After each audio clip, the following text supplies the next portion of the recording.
السلام عليكم، اهلا بكم معايا في قناه وصفات لجمالك. معاكم زي ما اتعودتم خبير التجميل والاعشاب والتطوير الذاتي والاسري مريم يحيى. ان شاء الله النهارده جايبه لكم معايا وصفه من احدث الوصفات يعني الرهيبه فعلا لتكبير منطقه المؤخره بسرعه. الوصفه دي من وصفاتي، وصفه رائعه ومجربه وبتجيب نتائج هايله باذن الله.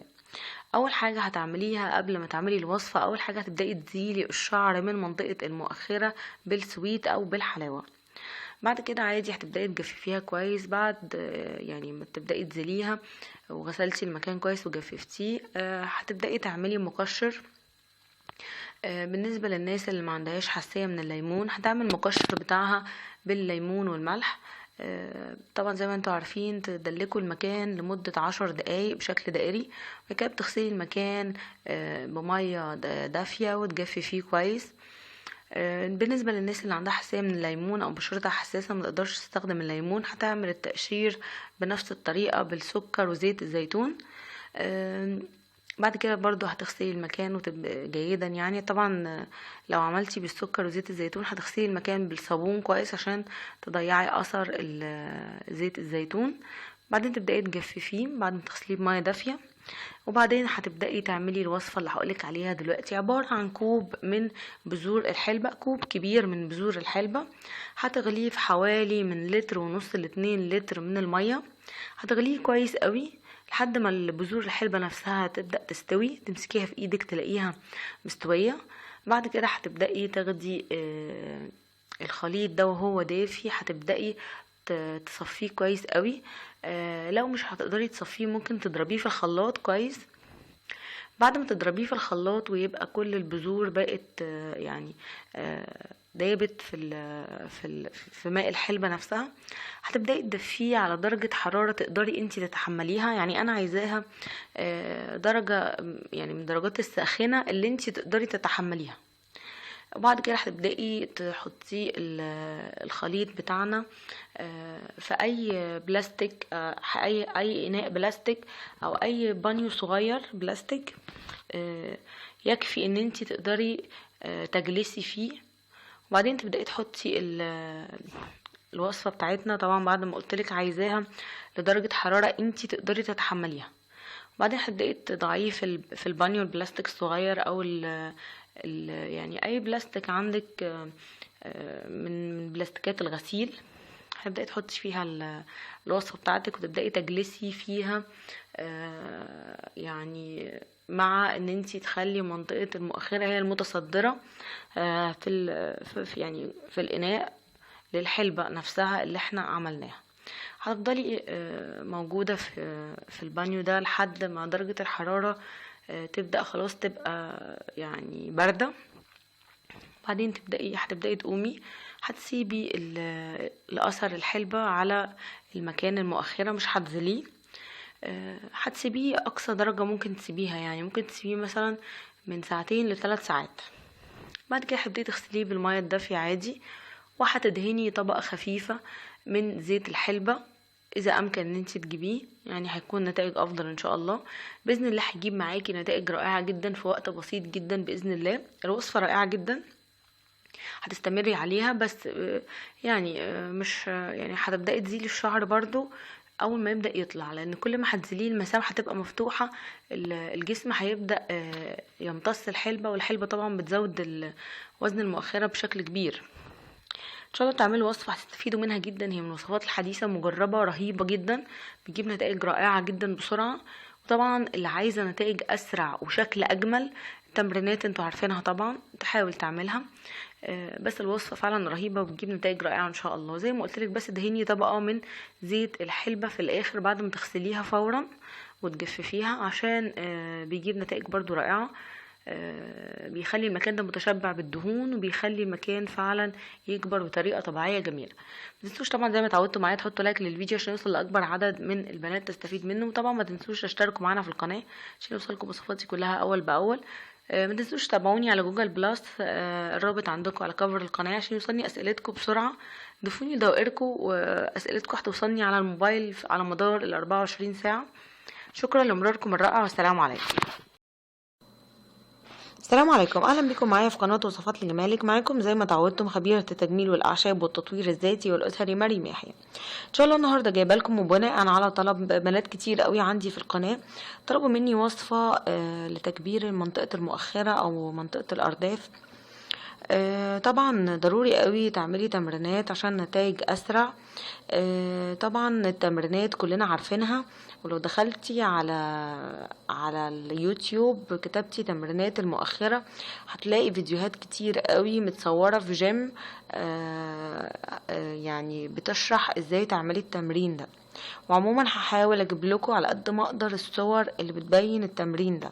عموما التمرين لازم تبدأي على الاقل ب20 مرة ل30 مرة يوميا تعمليه. ان شاء الله هحاول اجيب لكم اقرب صور يعني تشرح لكم التمرين. عموما برضو في يعني نصايح في الاكل تاكليها، وفي وصفة تدهنيها برضو حلوة جدا. على فكرة في فيديو تاني برضو انا كنت عاملاه لتكبير منطقة المؤخرة، تقدروا برضو تدخلوا تشوفوه، هيبقى موجود مع الفيديو ده في نفس القائمة بتاعته. المهم من الحاجات الحلوة قوي هي السمسم. تاكلي حوالي 150 جرام من السمسم، بس ما يكونش متحمص.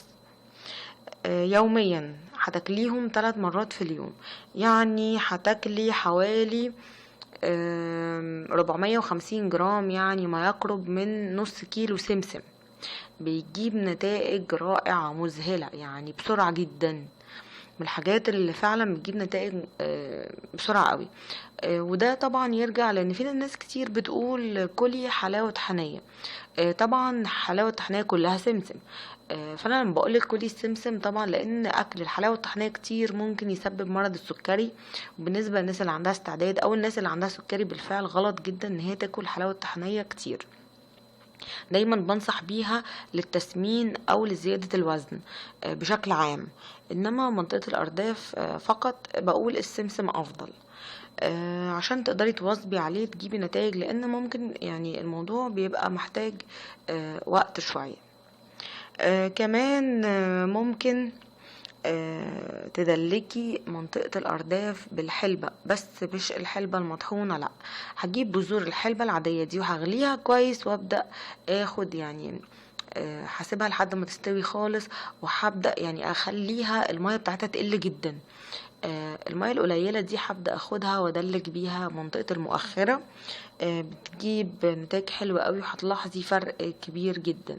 وكمان من مميزات ماء الحلبة ماء مغلي بذور الحلبة ان هي مش زي الحلبة المطحونة. الحلبة المطحونة دايما لما بتنشف بتبدأ تقع، بتبدأ تعمل مخلفات، بتضايق جدا، بتبدأي لازم تنضفي بعديها مطرح ما هتقع منك في اي مكان، هيبقى بالنسبة لك فيها جهاد، فيها تعب. تمام. وممكن كمان من الحاجات الحلوة قوي ان انتي تاكلي البطاطس كتير، بتجيب نتائج حلوة. تشربي عصير موز بتجيب نتائج حلوة.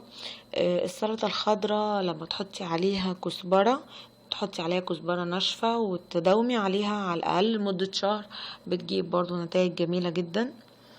السلطة بتاعة الطحينة، سلطة الطحينة نفسها بتجيب نتائج برضو حلوة. اليانسون لو هتداومي عليه وتشربي اليانسون وتحليه بالعسل لمدة 40 يوم على الأقل يوميا هتشربيه، برضو بيجيب نتائج جميلة جدا. الحلبة بالعسل لما تشربيها برضو البذور الحلبة هتغليها وتشربيها برضو بتجيب نتائج حلوة قوي. بس عشان الحلبة متعملش ريحة عرق مش كويسة، ممكن تحمصيها في الأول وبعدين تبدأي تضيفي عليها المية وتسلقيها وتصفيها وتشربي المية بتاعت بذور الحلبة برضو، او الحلبة المطحونة برضو لو هتحمصيها في الاول وهتشربيها زي الحلبة المحوجة كده، بتجيب برضو نتائج حلوة جدا. الوصفات دي بسيطة قوي وسهلة وبتجيب نتائج جميلة جدا. كل واحد فيكو يقدر ينقي ايه الحاجة المعينة اللي هو عايزها، بالاضافة للتمرين بالاضافة للدهان. الحاجة المتاحة عنده في بلده او الحاجة اللي يقدر يشتريها. عندكم في كذا خيارات متاحة تقدروا تختاروا منها.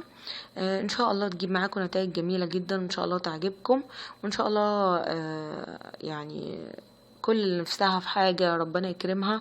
وطبعا انا عارفة ان موضوع تكبير المؤخرة ده بيضايق بنات كتير قوي، بالذات البنات مقبلات على الزواج او متزوجات. بتحس ان هي انوثتها قلت، بتحس ان هي اقل من البنات، بتبقى متضايقه، اللبس مش بيبقى حلو عليها.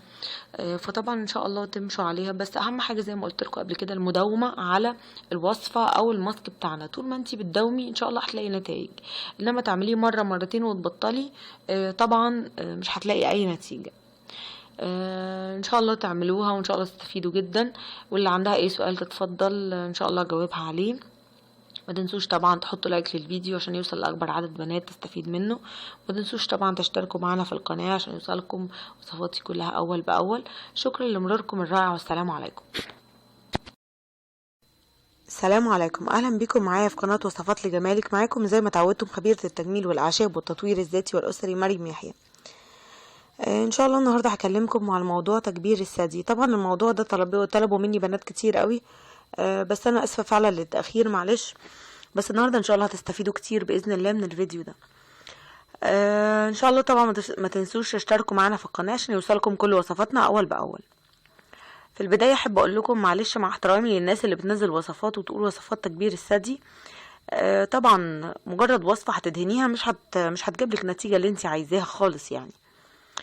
لان الموضوع تكبير الثدي ده موضوع له ابعاد تانية. ان شاء الله هقول لكم على الحاجات اللي هتعملوها ان شاء الله هتجيب معاكم نتائج هايله جدا جدا.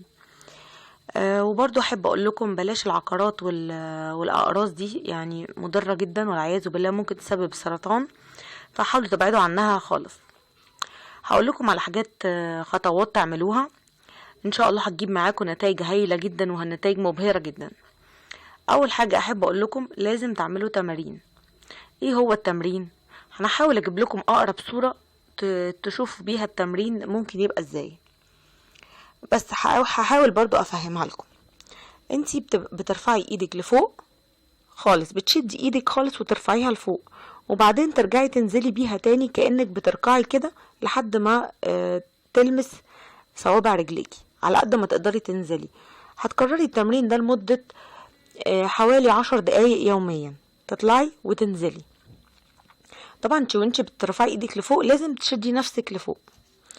التمرين ده هيعمل لنا ايه؟ التمرين ده هيعمل لنا حوالي زي شد، هيشد الاربطه بتاعه الثدي، هيتشد وهتحسي ان هو بدأ يترفع. طيب انت عايزه تكبريه، انا ازاي بقول لك الكلام ده؟ طب انت كده هترفعيه هتستفادي ايه؟ هقول لك. انت هتمشي على التمرين اللي بقول لك عليه ده لمده 3 ايام ورا بعض. هتشدي، طب انا مش عايزه اشد، بالعكس انا عايزاها ترتخي. طيب انت هتمشي على التمرين ده لمده 3 ايام، هتحسي بشد. انت ممكن تحسي ان هما بيتشدوا كمان، بيقلوا مش بيزيدوا. وبعدين ال3 ايام اللي بعدهم مش هنعمل تمرين خالص. امال هنعمل ايه؟ هنشرب حلبة، الحلبة العادية بتاعتنا دي هنعملها ونشربها. هنغلي بذور الحلبة وهنشربها. اللي بتحب تشرب الحلبة اللي هي المطحونة المحوجة دي برضو حلوة، مفيش مشكلة منها. اللي عايزة تشربها بذور تغليها وتشربها برضو جميلة، مفيش منها اي مشكلة. 3 ايام هنشرب فيهم 3 مرات كل يوم، 3 مرات لمدة 3 ايام الحلبة. طب احنا كده عملنا ايه؟ هقولك. انت كده بدأتي عملتي تمرين، بدأتي تشدي العضلات. طيب وقفنا التمرين 3 ايام وشربنا الحلبة. جسمك لما بتوقفي التمرين بتبدأ العضلات ترجع ترتخي تاني، زي الناس اللي بتعمل تمرينات وتبطل فبيحصل لها ترهلات. فاحنا بنبدأ عملنا ايه؟ عملنا بداية ترهلات في المكان ده. لما شربنا الحلبة بتملي مكان الترهلات دي. فانت كده عملتي ايه؟ عملتي بداية لموضوع التكبير. انت بتبدأي ايه؟ انا بشد وبعدين بعمل ترهلات وبعدين بملي الترهلات دي. طيب هنكرر الموضوع ده تاني. هنبدأ عملنا 3 ايام و3 ايام، هتمشي على الموضوع ده لحد ما توصلي للنتيجة اللي انت عايزاها. 3 ايام تعملي تمرينات، 3 ايام تبطلي تمرينات وتشربي حلبة.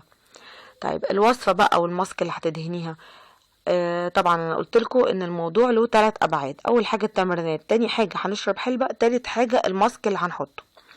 الماسك هو عباره عن ايه؟ هتجيبي معلقتين من الحلبة المطحونة، معلقتين من العرق سوس، هتغليهم مع بعض على حوالي كوباية إلى ربع مية لمدة حوالي 10 دقايق يغلوا فيها كويس. وبعدين هنبدأ نسيبهم يهدوا شوية لحد ما يبقوا دافيين.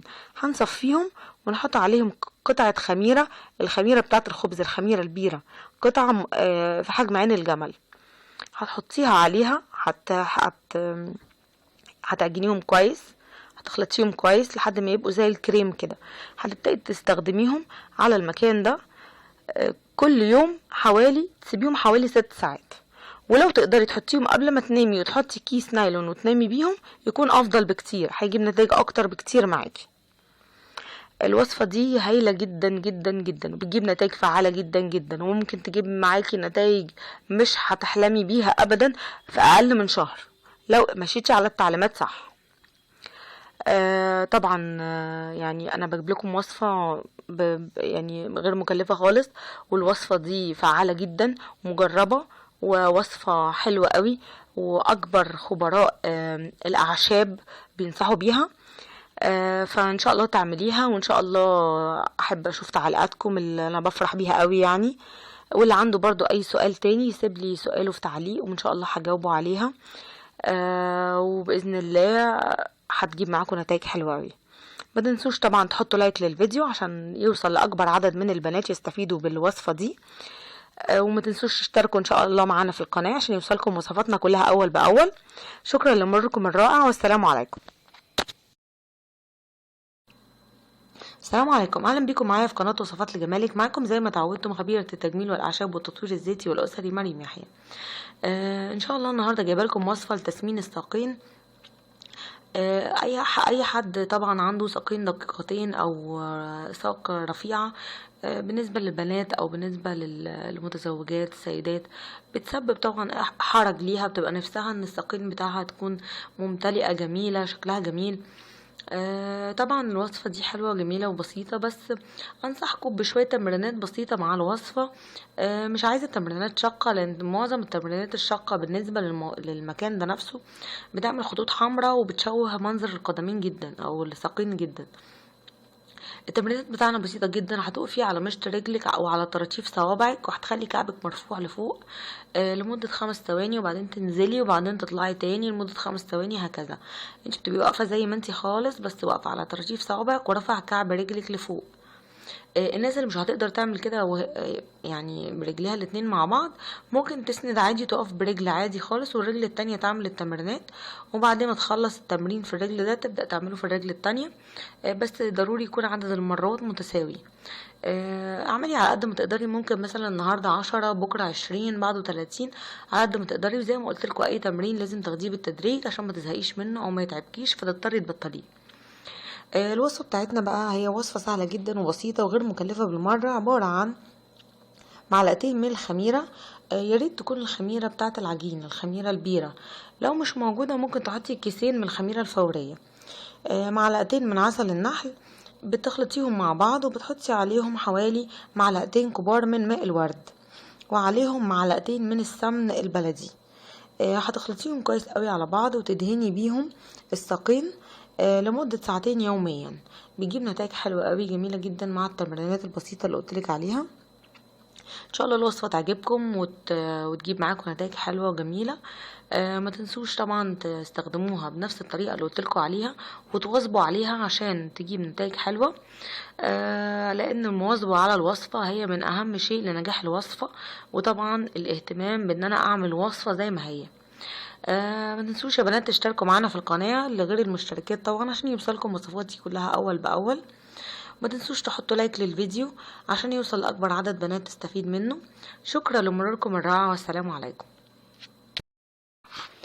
السلام عليكم، اهلا بيكم معايا في قناه وصفات لجمالك. معاكم زي ما تعودتم خبيره التجميل والاعشاب والتطوير الذاتي والاسري مريم يحيى. ان شاء الله النهارده قررت اجيب لكم وصفه بناء على طلب احد المشتركات عندي، وهي مشتركه جديده عندي في القناه، كانت طلبت مني وصفه يعني عشان تسمين منطقه الاكتاف، او هي زي ما بتسميها عندها في البلد اللي هي عايشة فيها، منطقة الزنود. بيقولوا على الأكتاف زنود. الأكتاف من المناطق اللي بتبرز أنوثة البنت، خصوصا طبعا في البيت مع زوجها. لما بتيجي تلبس أي حاجة، المنطقة دي دايما لما بتكون ممتلئة بيبقى شكل اللبس حلو، وبتبقى من الحاجات اللي بتبرز أنوثة البنت جدا. طبعا قبل ما اقولك الوصفة، ضروري جدا تعملي تمرينات. تجيبي اي حاجة تكون عندك تقدري تشيليها. يعني لو ما عندكيش طبعا الحديد اللي بيتشال بتاع الايد ده، اي حاجة، اي زجاجة تقيلة تكون مثلا تحطيها في الفريزر، تخليها تلج، اي حاجة تقيلة عندك تقدري تمسكيها بكف ايدك، شيليها وترفعي ايدك لفوق خالص، وبعدين تبدأي تنزليها. واكتر وقت تقدري ترفعي ايدك لفوق فيها، يعني ممكن تسيبيها مثلا دقيقتين 5 دقايق على قد ما تتحملي. كل ما ترفعي ايدك كل ما العضلات بتاعه المنطقه دي هتقوى. ضروري جدا تستمري على التمرين ده، ان انت تشيلي اي حاجه بكف ايدك وترفعي ايدك لفوق وتنزليها. طبعا تبدأي مرة ب5 مرات، طبعا بالتناوب، يعني الايد دي وبعد كده الايد التانية وبنفس العدد، عشان ما يبقاش فيه تضخيم عضلات اكتر من عضلات. لازم تاخدي بالك من النقطة دي. تبدأي ب5 مرات، تاني يوم 10 15، كل يوم تزودي 5. دي من الحاجات الهايلة جدا اللي بتضخم العضلات بتاعة الكتف. تاني حاجة الماسك اللي انت هتستخدميه، معلقتين من الحلبة المطحونة، هحط عليهم قطعة خميرة. وعايزة اتكلم في الموضوع الخميرة بعد اذنكم، معلش قبل ما اكمل الوصفة. في ناس تقول لي انت قلتي اضرار ماسك الخميرة، انت بتعملي ماسكات ووصفات فيها خميرة. يا جماعة انا قلت لكم والله العظيم، انتوا بس يعني يا ريت تشوفوا الفيديو تاني، الفيديو موجود على القناة. انا قلت الناس اللي بتعمل ماسك الخميرة يوميا بيسبب التجاعيد. في ناس بتقول بيبيض حلو جميل بعمله كل يوم، غلط غلط غلط. انما لما بيبقى ضمن وصفه تعمليها مره في الاسبوع، مرتين في الاسبوع، مفيش منه اي مشكله. وبالنسبه لوصفات التسمين، او عايزه مثلا تسمين ارداف، تسمين ثدي، تكبير ثدي، الاكتاف، الساقين، الحاجات دي كلها، طب ما انا عايزه اصلا ان يحصل فيها ترهلات عشان تتملى وتبدا تاخد حجم اكبر. يبقى ايه التناقض؟ بس مش فاهمه التناقض في ايه. دي حاجة ودي حاجة تانية خالص. ياريت بس تفهموني، عشان في ناس كتير قوي بدأت تتكلم في النقطة دي. تمام، نرجع لموضوعنا. الوصفة عبارة عن معلقتين من الحلبة المطحونة، هدوب قطعة خميرة في مية دافية، وابدأ اعمل احطها على المعلقتين الحلبة المطحونة، واعمل بيهم زي ماسك يكون خفيف شوية، ما يكونش سميك قوي، واحطه على المنطقة اللي انا عايزة يعني اعملها عملية التسمين، واسيبه لحد ما يجف. يعني هسيبه حوالي ساعتين، وبعد كده بيتغسل بمية دافية عادي. وممكن تدهني زيت الحلبة برضو، بيجيب نتائج رائعة جدا. طبعا بتستمري لحد ما تجيبي النتيجة اللي انت عايزاها، بس اهم حاجة التمرين اهم حاجة جدا، لان دي منطقة عضلات. ودايما تاكلي الحاجات اللي فيها بروتين، البيض، اللحوم، الفراخ، الحاجات دي كلها بتساعد على تضخيم العضلات جدا. ان شاء الله تعملوا الوصفة وان شاء الله تستفيدوا منها. ما تنسوش طبعا تحطوا لايك للفيديو زي ما تعودتم معايا، عشان يوصل لاكبر عدد من البنات تستفيد منه. وطبعا ما تنسوش تشتركوا معنا في القناة عشان يوصلكم وصفاتي كلها اول باول. شكرا لمراركم الرائع، والسلام عليكم. السلام عليكم، اهلا بيكم معايا في قناة وصفات لجمالك. معاكم زي ما تعودتم خبير التجميل والاعشاب والتطوير الذاتي والاسري، مريم يحيى. ان شاء الله النهارده جايبه لكم معايا وصفة رائعة جدا لتسمين الخدود والوجه بشكل عام. وصفة رائعة جدا، فعالة ومجربة وجميلة جدا، وتجيب نتائج فعالة بإذن الله. مكونات الوصفة بتاعتنا عبارة عن معلقة كبيرة من القشدة أو القشطة، قشطة الحليب زي ما انتم شايفين اهي بالظبط، خميرة تكون أكياس، طبعا قصاها عشان بسرعة اقدر اعمل فيديو، عسل نحل، وقطرات من عصير الليمون. طبعا القشطة او القشطة دي انا جايباها طبيعية، لان انا بجيب حليب سايب. طبعا الحليب السايب من الحاجات اللي فيها فايدة كبيرة جدا، افيد بكتير من حليب المعلب او حليب الشركات، لكن لازم تجيبيه من حد مصدر يكون نظيف، وكمان لازم تغليه كويس جدا جدا. يعني انا لما بغلي الحليب او اللبن بقلبه كتير قوي قوي قوي، لازم على الاقل ربع ساعة وهو بيغلي اسيبه، اوطي عليه خالص النار وافضل اقلب فيه. الحاجات برضو عشان تعقيمه بشكل كبير. باجي طبعا بسيبه في التلاجة. تاني يوم او بعد كام ساعة ببدأ اخد الوش بتاعه اللي هو القشطة او القشطة الطبيعية، طبيعية وجميلة جدا. شوفوا القوام بتاعها. طبعا تقدروا تشتروها لو انتوا مش بتعرفوا تعملوا تطلعوا القشطة او مش بتشتروا اللبن السايب. اهي القشطة بتاعتنا. طيب هجهز الوصفة ازاي؟ اجيب معلقة من عسل النحل بالشكل ده. ادي معلقة من عسل النحل. ابدأ اضيف عليها معلقة من الخميرة بالشكل ده. طبعا هيجي طبعا حد يسألني يقول لي انت عندك فيديو، طبعا اقلبها كويس مع العسل بالشكل ده. ولو عندك خميرة قطع، خميرة الخبز، الخميرة البيرة القطع جميلة جدا برضو بالشكل ده هتكون. قبل ما ابدا اقلبها على بعض حابه اقول لكم، قصدي قبل ما ابدا اضيفها على القشطه او القشطه، حابه اقول لكم في ناس هتيجي تقول لي انت عندك فيديو عن اضرار الخميره وبتقولي محدش يستخدم الخميره والخميره مضره والخميره وحشه. طبعا الفيديو ده موجود فعلا وانا قلت الكلام ده فعلا. انا قلت على الخميره غلط بالنسبه للاستخدام اليومي كماسك للتبييض.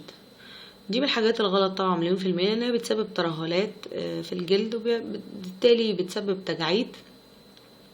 كمان من اضرارها ان هي بتخلي البشرة تبقى ملتهبة وحساسة مع الاستخدام المستمر. انما في بنات بتكتب تقولك انا شفت بعيني صاحبتي طلع لها دود في وشها. طبعا الكلام ده غلط مليون في المية. الخميرة عمرها ما تعمل كده. الكلام ده مش صح ومش مظبوط نهائيا. الفيديو عندكم احبكم تدخلوا تشوفوه، تشوفوا التعليقات قد ايه عليه. ناس بتقول ايوه عندك حق، ايوه الخميره اضرت ببشرتنا، ايوه انا كنت بستخدمها وحصل لي كذا وكذا، عشان تعرفوا بس ان الاستخدام اليومي بيعمل ايه. انما كماسك للتسمين، الخميره اساسي في اي ماسك للتسمين، لان هي طبعا زي ما قلت لكم بتساعد، بتعمل ترهلات للجلد. فاحنا بنبدا نعمل ماسك، يعني مثلا هي هتعمل شويه ترهلات، احنا بنديها القشطة دي بتدخل مكان الترهلات تمليها كدهون، فتبدأ تدينا الشكل الممتلئ او الشكل المنفوخ او نفخ الخدود او نفخ الوجه او امتلاء الوجه او التسمين. طبعا ده بيبقى في حاجات كتير، في تسمين مؤخرة الصدر، الوجه، يعني اي سمنة موضعية احنا عايزينها بتكون هي الحل الوحيد ليها ان شاء الله.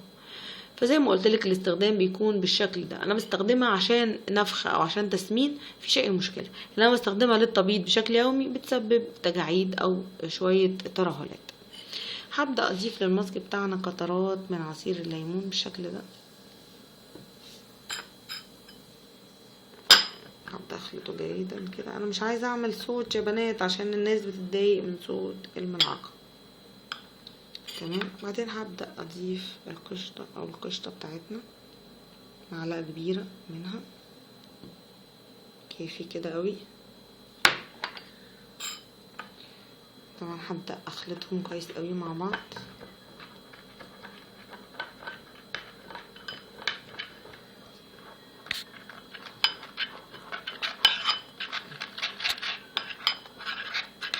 على فكرة وقت التقليب مش هتكلم عشان الناس بتقولي احنا بنوطي الصوت عشان بنتضايق من صوت المعلقة ومش بنسمع الكلام اللي انت بتقوليه. ادي كده تمام قوي. ادي شكلها، شكل الماسك بتاعنا. طبعا هتبدأي تستخدميه على الخدود، لنفخ الخدود او الوجه، الحاجات الرائعة جدا. تستخدميه حوالي مرتين اسبوعيا بيجيب نتائج فعالة جميلة جدا. من اول مرة ان شاء الله هتحسي بفرق كبير، لانه من الماسكات الرائعة جدا اللي فعاليتها كبيرة قوي لنفخ وتسمين الوجه والخدود. ان شاء الله تستخدموا الماسك وان شاء الله يجيب معاكم نتائج رائعه جدا. متنسوش طبعا زي ما اتعودتوا معايا تحطوا لايك للفيديو عشان يوصل لاكبر عدد من البنات تستفيد منه. طبعا ما تنسوش تشتركوا معانا في القناه عشان يوصلكم وصفاتي كلها اول باول. ما تنسوش تابعوني على جوجل بلس عشان اسئلتكم تجيلي بشكل اسرع. ما تنسوش يا بنات الاسئله بتاعتكم اللي هتسال سؤال النهارده بكره ان شاء الله تلاقي اجابته في فيديو الاسئله بتاع اليوم التالي. شكرا لمروركم الرائع والسلام عليكم.